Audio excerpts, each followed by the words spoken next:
Here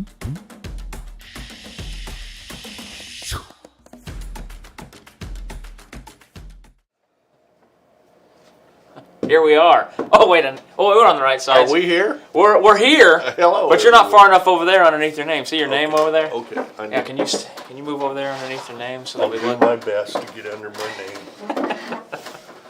Oh, but see now I have to like log into my computer from here, and then turn those off. Otherwise, they're just going to be on for a while. Look at that. You're a Sheridan master, and I'm a webmaster. So we're I'm both no master. I just work here. I just say we're both masters at something. We are. We're masters. Well, hopefully it's all on, because I'm not over there to look to see. So if everybody could just chime in and say, we see you, and also hear you. Hey, what I see and hear is we're all here. I can't hear anything We're anyway. all here. We're all here. Well, right. Last time we did something. Which was Wednesday. Yeah, that was just a couple days ago. We did something. Looks and sounds good. I see and hear you. So what we did was also had a mistake that was on. Well, not really a mistake, I guess. It would just be something that happened because we didn't let our stuff dry properly. We were impatient. I was impatient. Well, doing this live stuff, we need to have part of the process cooked along. That's right. That's right. This is what we ended up with last time. I'm getting there. All right. And it's not what you called gorgeous. But I redid it and let everything dry before I went to the next step. Yeah. And here's what we ended up with. You can move back to the middle now. Oh, so now I need to move back. Yeah, because your name's not on the screen anymore. Okay. All right, here I am. So that's what we ended up with last time.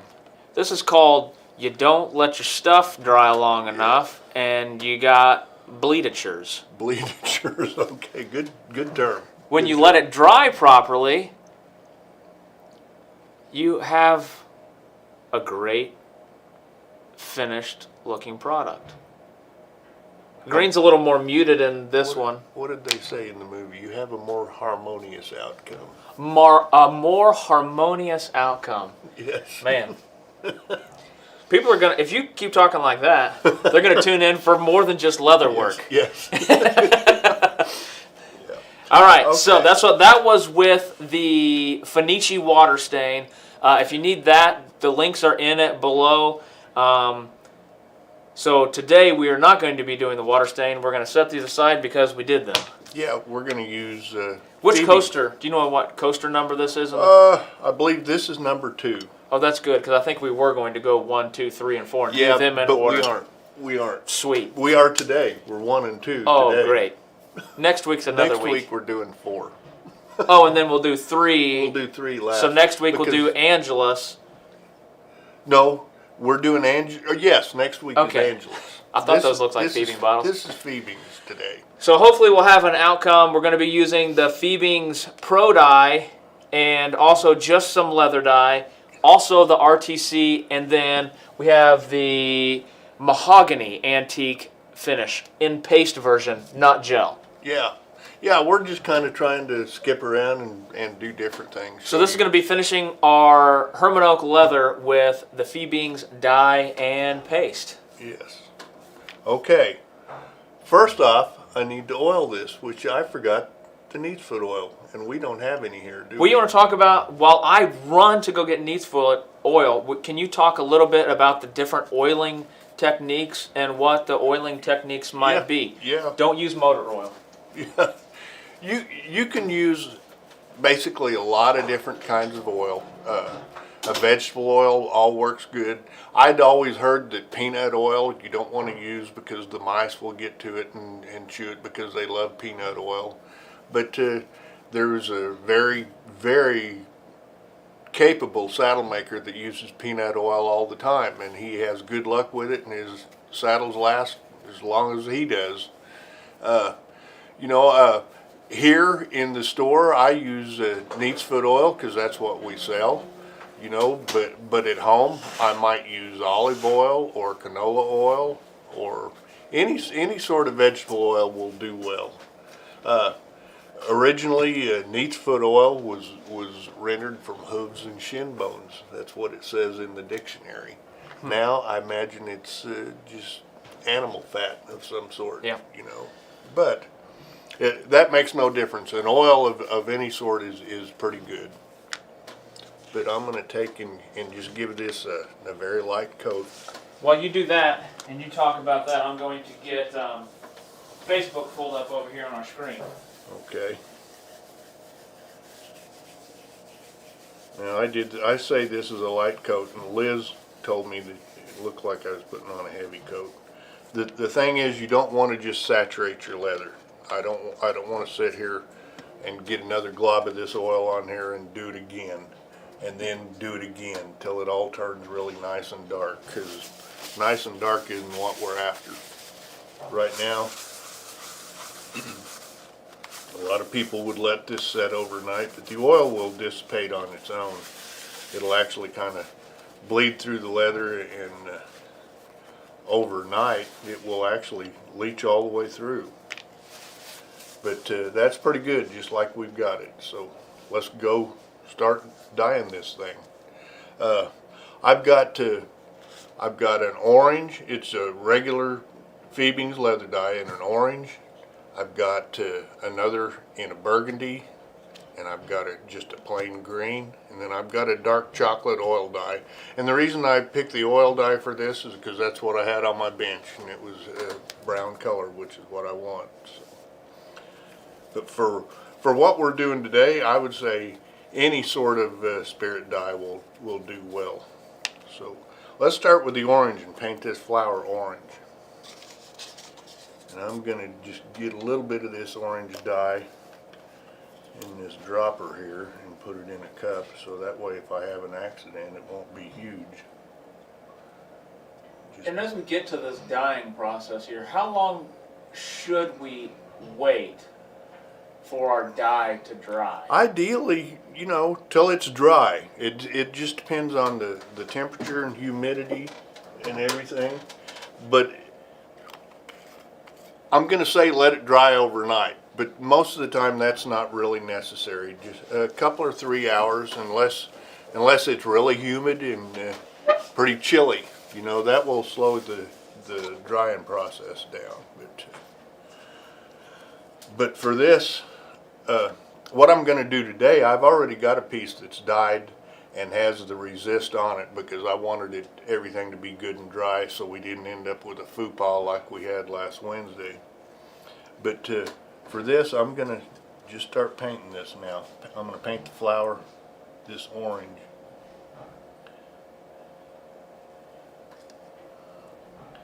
And this dye is very thin, and it will definitely leach. So when you load your brush and start dyeing, don't start right at the edge of whatever feature it is you're working on. Start out in the middle. And if you're in a real small area, don't load your brush real heavy. If you get too much dye on it, it'll run away from you.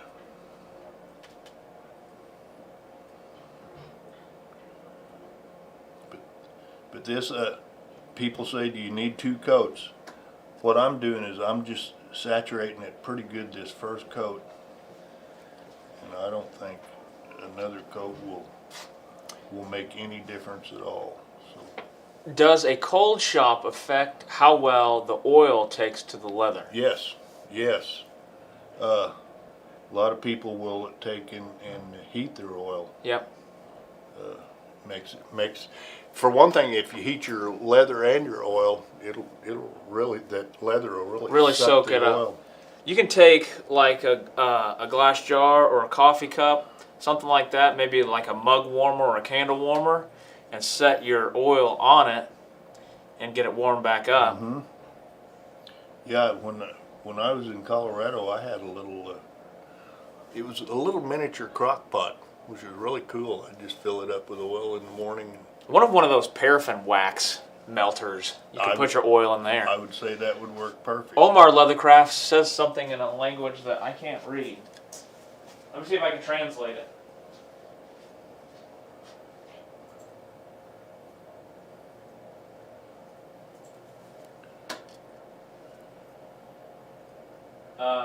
He said, "Algerian people, are you here?" So I don't know if they are, but we're here, Omar. Yeah. I don't speak. Facebook said that it was Arabic is what language it was. So I apologize that I can't speak to you. I've been called a lot of things. I imagine Algerian is one of them. Yeah. At some point. And I mean nothing detrimental about it. Well, it could be. Could have been a very nice Yeah, thing they said. Nice comment, yeah. I bet you everybody says nice things about you, Denny. I know I do. Oh, well, thank you. If you want to heat it up a little more, let's see. If you want to heat up a little more than a few ounces, use one of those. I need to resize my window.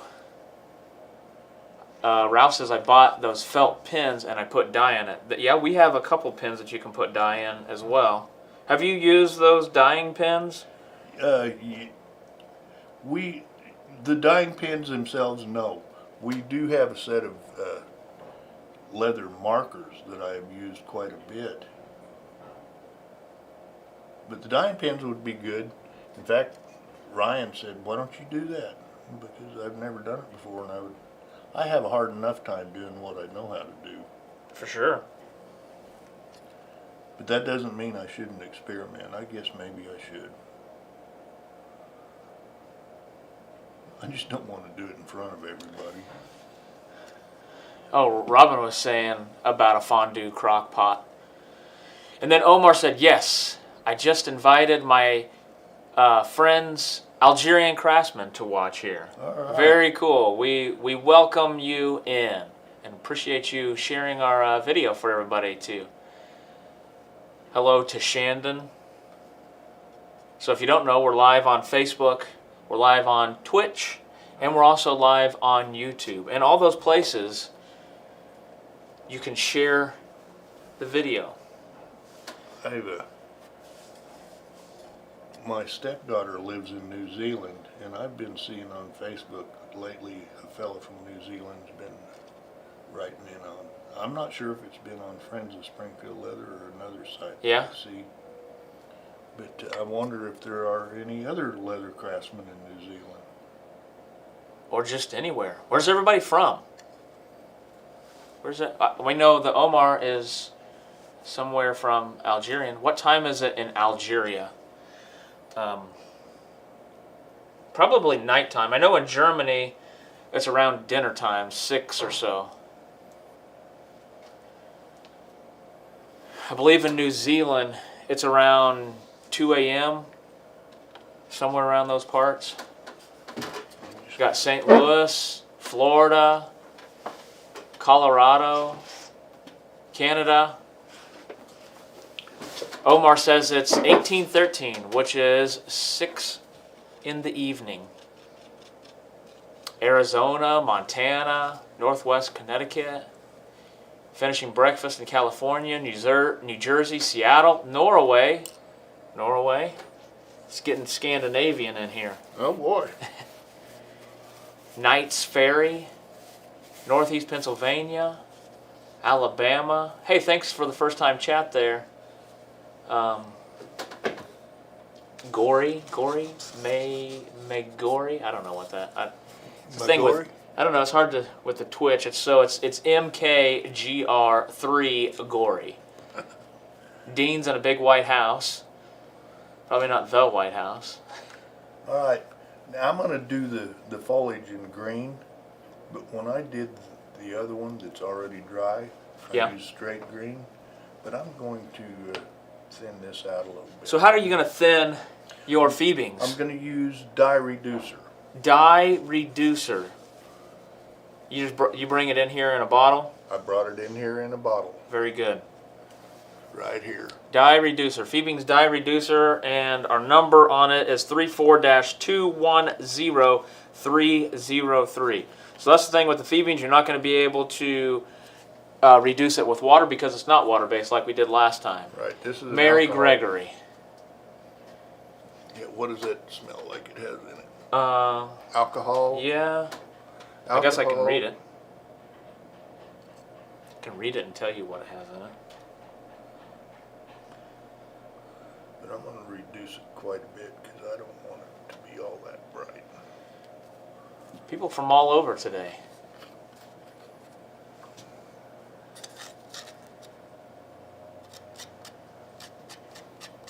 You guys, me and dye are a pretty dangerous combination. If Liz was here watching this with this beautiful cowhide rug that we have on here, I think she would enjoy it. Liz is on her way to Tucson Yeah. in a plane. To the Gem and Mineral Show. Yep. Many shows.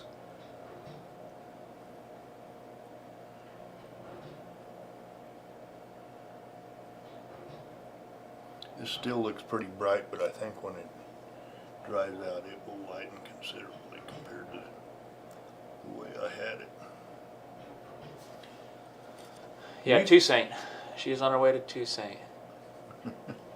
Mary was playing live shopping roulette yesterday, bidding but not listening. So I had no idea what I bought until I got my quote. That could be dangerous. Yeah, it could be. Can you thin pro dye with denatured alcohol? Let me read what if it tells us what is in this dye reducer. It doesn't. I do know that it's not for sale in California. Not for legal sale in California. I am guessing that you could reduce it with denatured alcohol. Don't sue me if you can. Don't do it in the whole bottle. Do it in a little side venture. Pour a little bit in a cup. Pour a little bit of denatured alcohol and see what happens. Put it on some leather and test. If it works, it works. If it doesn't, then you know that you can't do it with denatured alcohol. And you could probably try something else. And if that doesn't work, then you can mark that one off the list too. If that doesn't work, you can try dye reducer. Yeah, you'll have to go outside of California to buy it. I guess you can bring it back in. Liz is on a plane. Liz is on a plane.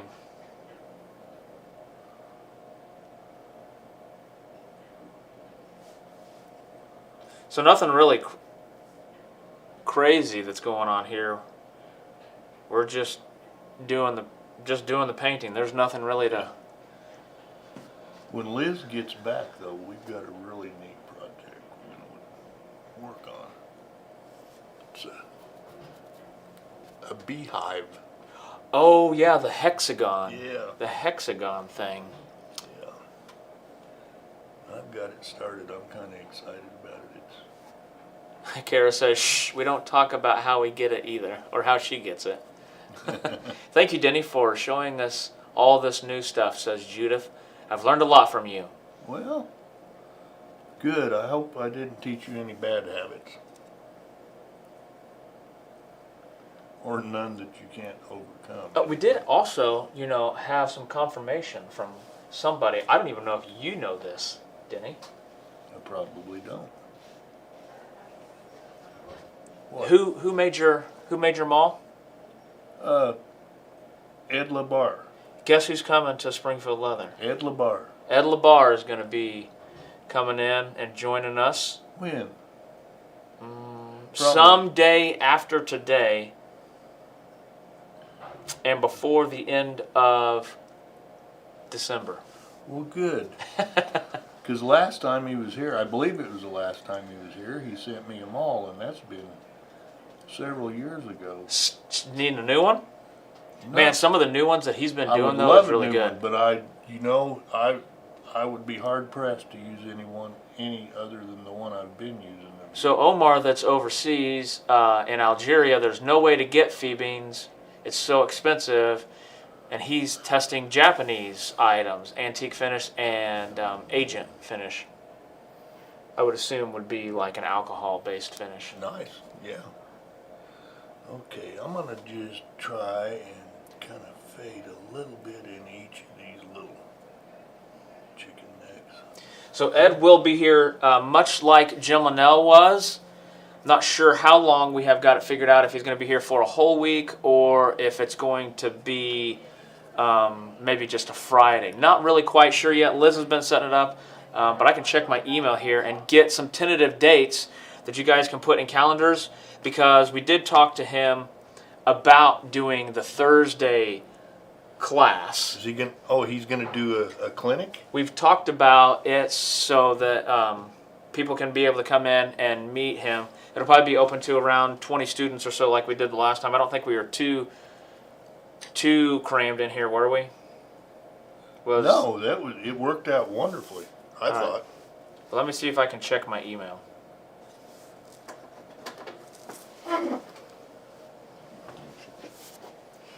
Let me look at an email from Elizabeth.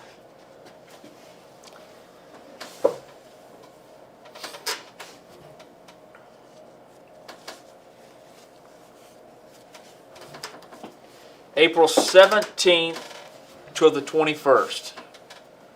Sounds great. And he's going to look at in April. Yep, in April. April 17th through the 21st. He says he's thinking a 2-day class with all of his nature tooling processes and realistic colors on the second day. Great. So maybe that would be. I want to be in on it. He would laugh at me for what we're doing right now, I'm sure. Well, you'll be able to learn a thing or two. Yeah, I hope so. Let's see, what is the 17th? That would be Monday through Friday. And then we did also contact Don Gonzalez. But Don is covered up at the moment, so he's going to wait a little bit later in the year to get back with us. And then we'll also have Jim Linnell in. Well, he's coming again? Yep, Jim's going to come back, and we're going to do some other little techniques that he's done. And I think that we're going to do maybe a embossed tooling project. Nice. Yeah, I think it's maybe what. Uh-oh, Christopher Costa has clocked on to the Twitchosphere and says, Liz and I are spying from an airplane. All right. Spying from above, huh? So hopefully hopefully sometime we'll be able to get Don Gonzalez in here. All right, go ahead. Okay. Next step. What color do we do? Now I've got some burgundy, All right. and I'm just going to kind of outline, put an outline around the outside of these flower petals with this burgundy. So the tentative for Ed LaBar, for those of you planning to make a Springfield trip, or that would like to this year, the 17th through the 21st. Sometime in there, we'll have some sort of class with him as well. She said, look at Denny go. Where's he going? Don't go anywhere, Denny. The video's not over. Who said that? Chris did. No.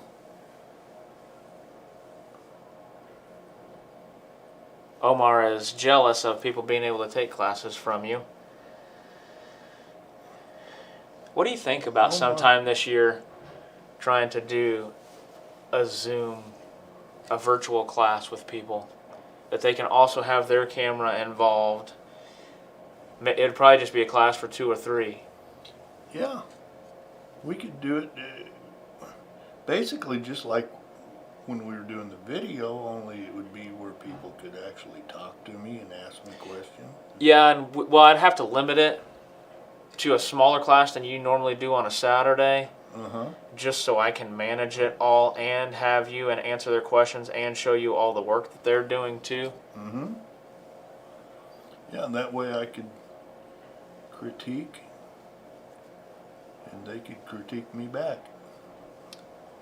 Right? Yep. They would be able to. All right. I hope that the pilot is also not watching. Well, they could. I mean, those planes pretty much fly themselves. So, Chris, if you're brave enough, just go knock on that door and say, hey, I got a cool video to show you. Yeah, so you need to see this. I bet you they'll land real quick. All right, now I'm not even going to change. It's a great way to get on a no-fly list, that's for sure. All right, I'm not even going to put this in a separate color because I'm just going to use a little bit of this brown for Flower Center here? I sent an email to those that attended the Jim Linnell class in person. I sent them the link to the AM part of the Jim Linnell class that they took.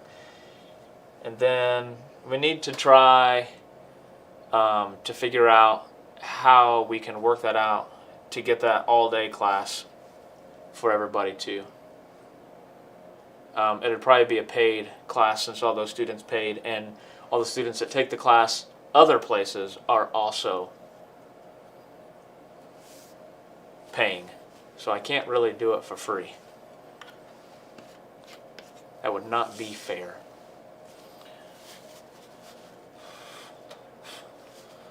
All right, you guys, the painting is done. Do we want to see it closer up? I don't know. Maybe that kind of scares me. I don't know. I'm just going to hold it. Now, when you look at something like this, we're getting ready to antique this.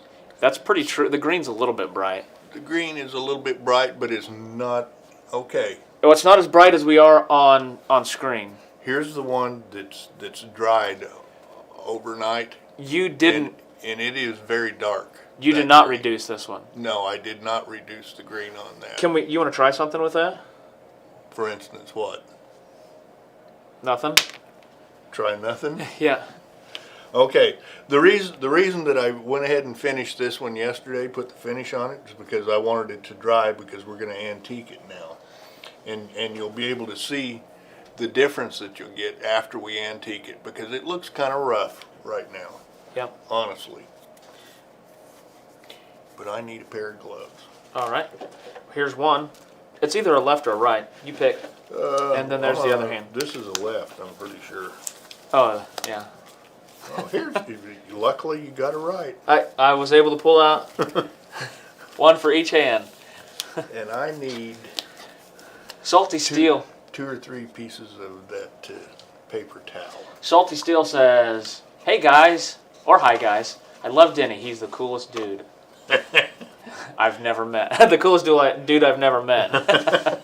I know it's off topic, but I just bought a 441 clone. Any tips on doing edge binding, not lacing? I don't know what. 441. That's a machine. Oh, okay. Like a class 4. I assume what they have regular edge binding feet. I'm pretty sure that you can get for most machines, but.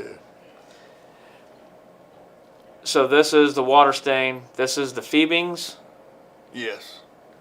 But this one has the antique and has an acrylic finish over the top of it. Yes. Okay, here we go. This is the mahogany antique, and I'm just going to put a liberal coat on here. Remember, I've already put a resist on this and let it dry. So this one has been the dry dyed. The RTC has been put on it, and both of those dried properly. Yes, overnight. Antique finish. Is it toxic? No, it just dyes your fingers. Yeah. It'll turn your fingers color. I don't think that it has any alcohol or anything in it. Although it's also not legal for sale in California. Probably has. It's available in 10 rich colors and will blend for special shades. It imparts a beautiful two-tone patina to cow, calf, and other leathers. Brings out hand tooling and embossing effects with a rich luster.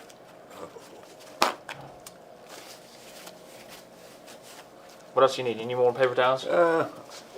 I might. I don't think I do, but we'll see.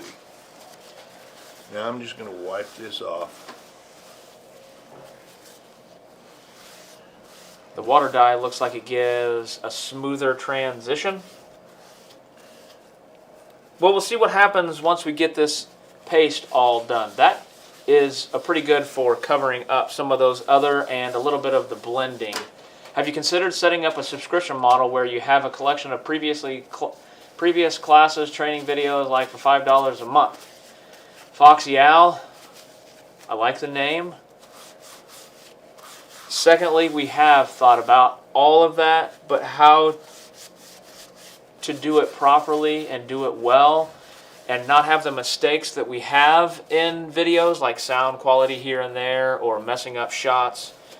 We want to make sure that the product that we give out is that the person that's purchasing is finding the value out of it, which I think that you will, even with the mistakes that we have in there.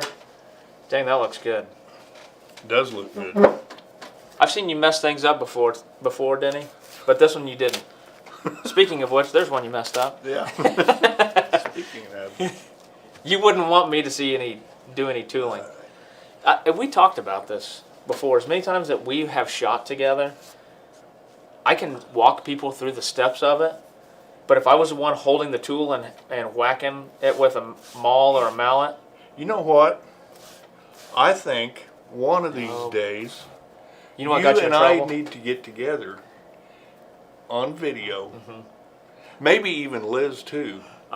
Both of you do a beginner's tooling class. A 1 hour deal. All right, we're gonna maybe 2 1 hour deals. I'm able to put a poll. Well, I have a moderator that can put a poll on Twitch.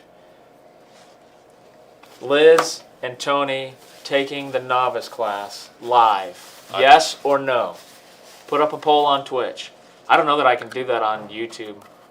I'll have to go over my computer and see if I can do that. What? Nothing seems legal in California. Put up a poll. Oh. Andy wants to take the class too. Who? This is a class only for 2. You can take Andy. You can take it long distance, Andy. Andy in the R&D department. Andy. All right, however many can fit around this table. Can you do more on airbrushing? You know why we can't have a cowhide on this table? Because I sit here and pet it the whole time, and then it looks weird. Yeah, I'm petting this paper. Yeah. Bummer for you. Yeah. Where are you at now? Is that it? Okay, yeah, that's it until this dries, and then I would put either another coat of this Sheridan RTC or how dry does it need to be? On. It needs to be very dry, because especially if I put on this RTC, because any finish that you wipe on is going to wash a little bit of that antique off. So if it's has any moisture in it at all, it's going to wash a lot of it off. But I think I'll spray, like use Masters Quick Shine to put a top coat on this. Chevy must have been away from keyboard because he hasn't put it up. He's telling people to pipe down. Christopher Costa says, sign me up too. I'm terrible at learning and will make everyone feel better. If you don't know, Chris is our operations manager, director of operations. I think that works the best. Yeah. Director of operations, yes. Senior director of operations. He's not the head bean counter. That's Lindsay.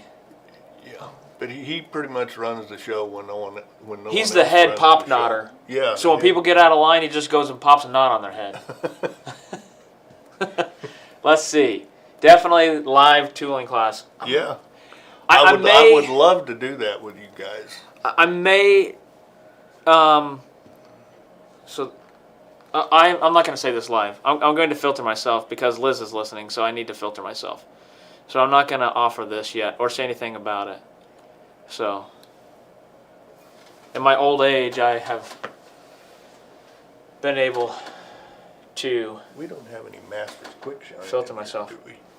We used to at one point. There was this one time that we had Masters Quick Shine. Oh, we do have it. Well, I'm going to give this a quick coat of that because it's dry enough for that. Okay.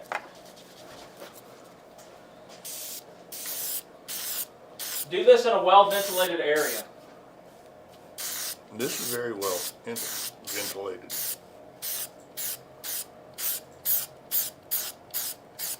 All right.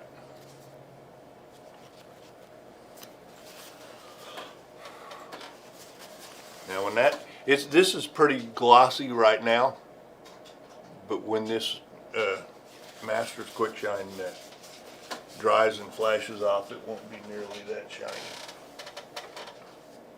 Oh, here.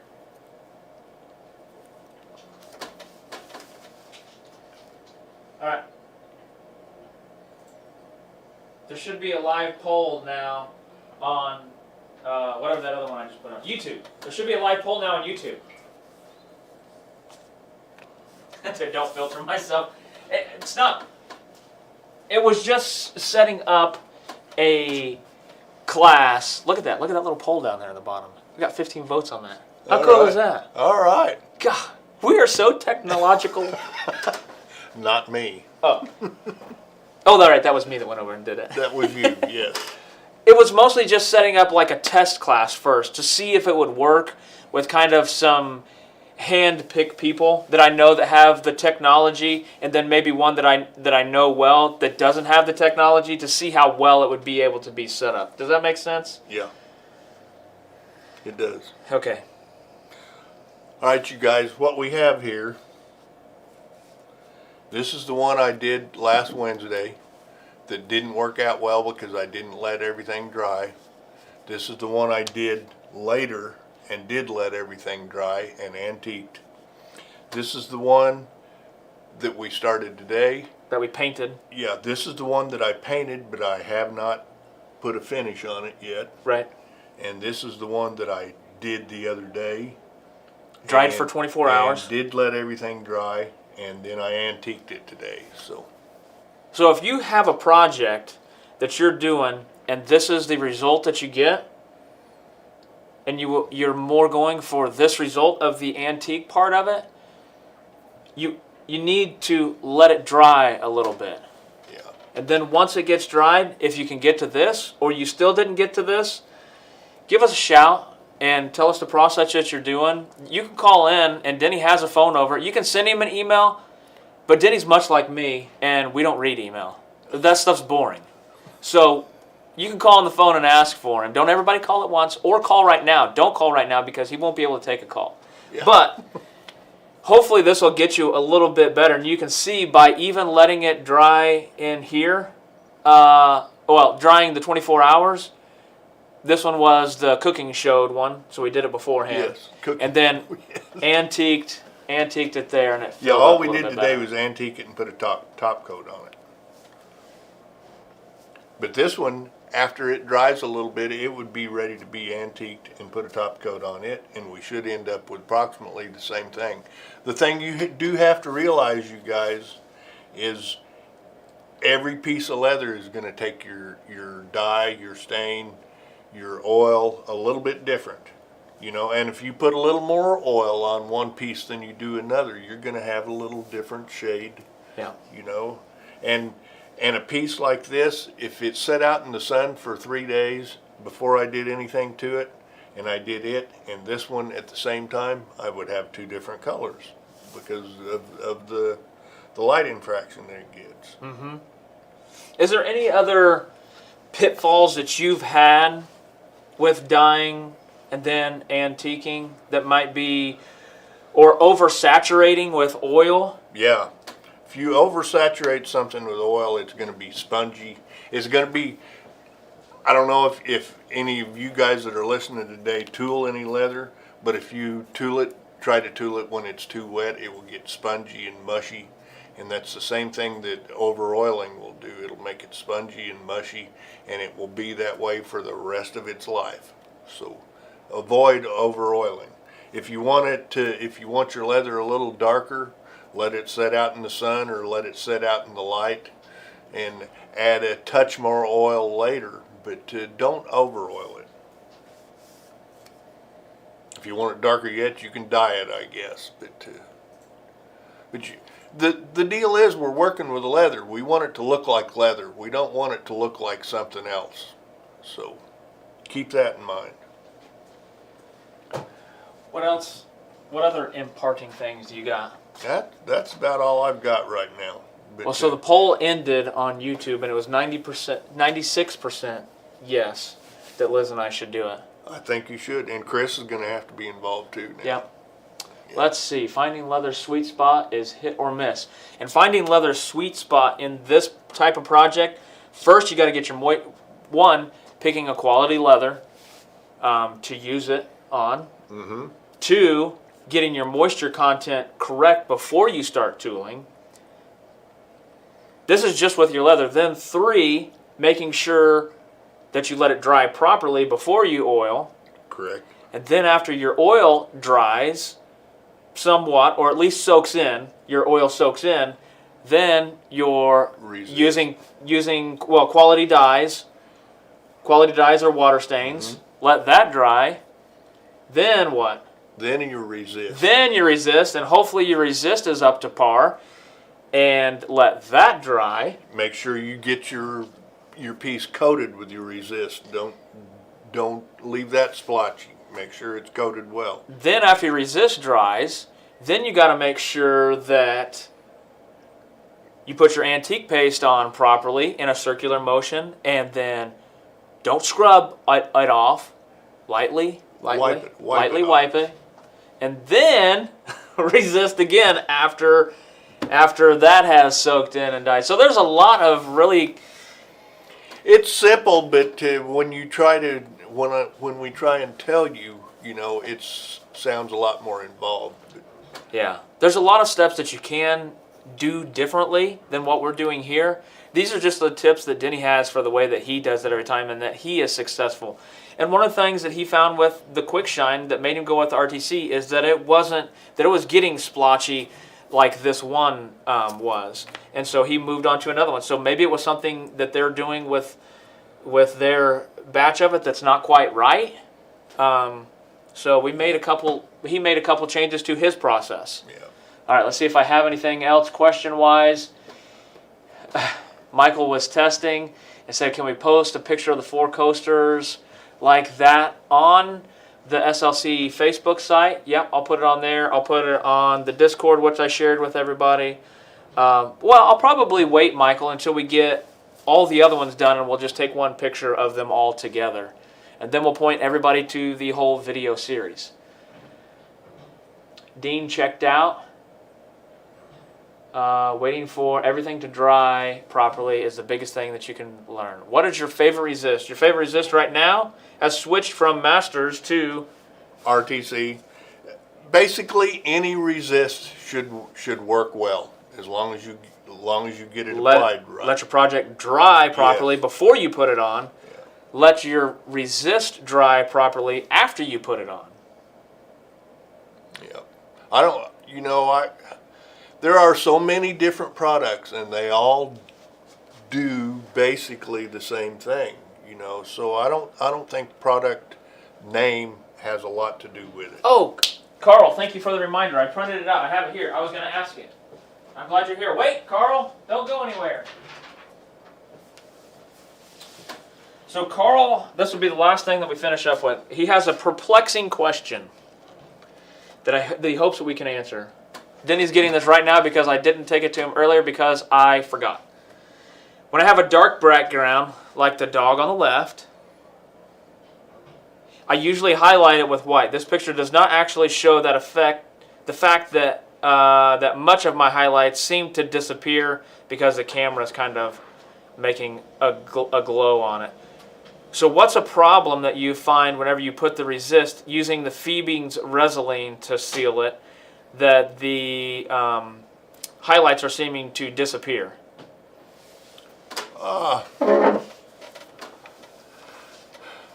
You might not be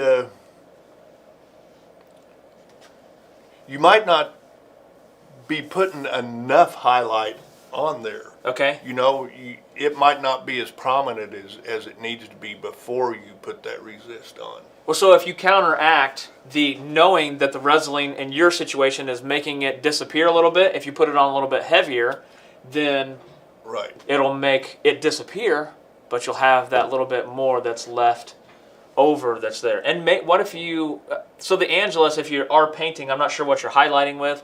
What if you highlight, that you do your Resolene, but you do your highlight afterwards with the acrylic Angelus paint to highlight with that? Well, I don't know. In dark colors, if you're highlighting with a dark color, and then you, dark colors seem to blend. Mm-hmm. You know what I'm saying? So if you say you're using a light brown as your main color and a dark brown as your highlight. Mm-hmm. When you go over that with a finish, it's going to blend that even more. Yeah. So light brown, dark brown there's not going to be a lot of difference. You know, it'll be very subtle, the changes that you get, rather than at a stark highlight. There you go. And it's really hard to say, Carl, what's causing the problems. I can say leatherworkers.net, when I've gone on there and looked at other people talking about finishing techniques and reading the difficulties that they were having, nothing against the Fiebings Resin, but that was something I read the most, that people were having fading after putting the resin on. I don't know why, but that was just the overall consensus. Can one use too much resist? Sure. The more that you put on, the thicker coat that you build up, it's going to want to crack and peel. You know, so the deal is not heavy coats, but light coats. And if you want more resist on, do another light coat rather than a heavy coat. It's the same thing if you put like polyurethane on wood and you put it on super thick, and it's too thick and it doesn't have a leveling, it doesn't have somewhere to level out to run off, then it's going to be really thick and it'll probably end up yellowing. Yeah. So thin coats of your resists or your finishes at the top. You want to avoid a plastic look. Yeah. You know, and a lot of people want it really shiny and glossy, and that's all well and good, but shoot, you can get a piece of plastic that's shiny and glossy. Make it look like leather. Like this right now, this is pretty shiny and glossy.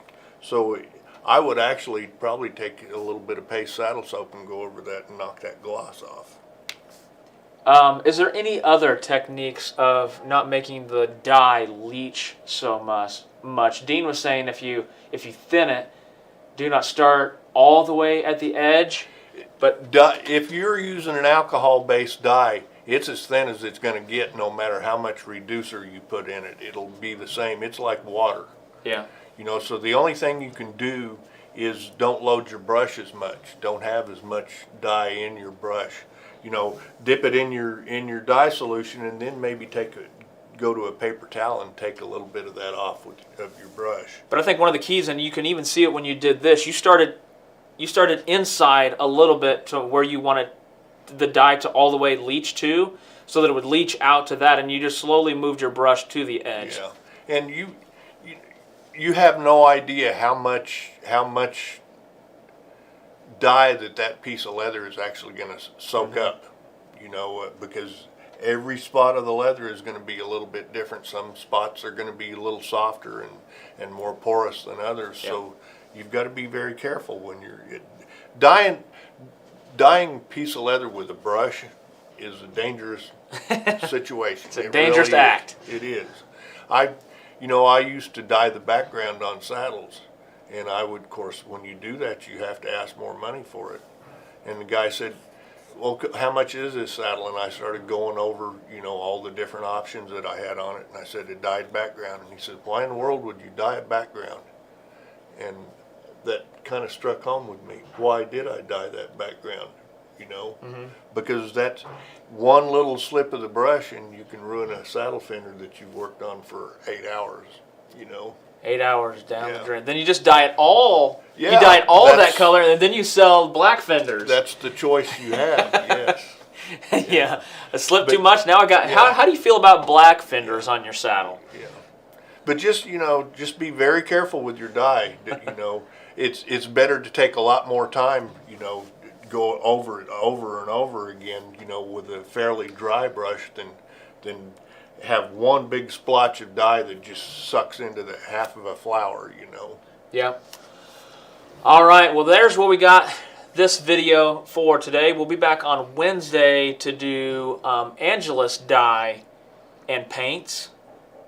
We'll talk about some Angelus paints then, and then on Friday we'll do your favorite technique, which I think you're still trying to hone out exactly what you want to do as your favorite. I think it's just going to be an oil and antique finish, but I'm also going to paint some flower centers, just to add a little bit of pizzazz to them. Very good. On these ones that we've got finished. Well, if you want to hang out a little bit longer while we clean up this mess here on the table, we'll be live on the after party on Twitch. The Discord was in the chat if you want to be a part of that. It's a great place to ask other questions, post some of your work, post your social media, post other stuff that you have going on. And then we'll be able to chat with you a little bit more. And then also, if you're on the live shopping, I'll be sending out that stuff. Make sure you get your quotes taken care of. And there's a place on the Discord that you can share stuff that you've made with your live shopping for your chance to win something free that Liz and I pick out once a month. Shout out to Chris and Liz for joining on a plane. Yeah, cool. Glad to have you guys. Costa's on a plane. It's like snakes on a plane, only Costa on a plane. That's what I was getting at. We'll see you guys next time. Bye-bye.